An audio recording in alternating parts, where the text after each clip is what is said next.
నీ కుటుంబం ఆశీర్వదించబడాలి అంటే ఆ పరలోక రాజ్య సంబంధమైన ఆశీర్వాదాలు నీ కుటుంబంలోకి రావాలి.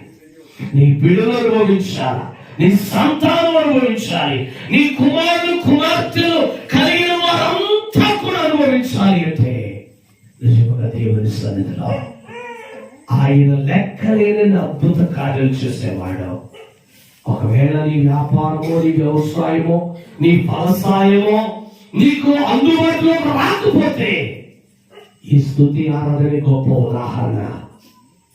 ఏంటంటే వారి పట్ల చేసిన దేవుడు వారికి ఇచ్చిన ఆశీర్వాదం. ఇంకా చెప్తున్నారు వారు ఏమనంటే, ఇదిగో మా అమ్మాయి కనుక అమెరికా వెళ్తే, ఇదిగో దేవుడు మంచి వీసా అనుకూలంగా దేవుడు ఏర్పాటు చేస్తే, ఇదిగో మరలా వారి పాప వచ్చినప్పుడు ఇలాంటి స్తుతి ఆరాధన ఏర్పాటు చేస్తాం. లేకపోతే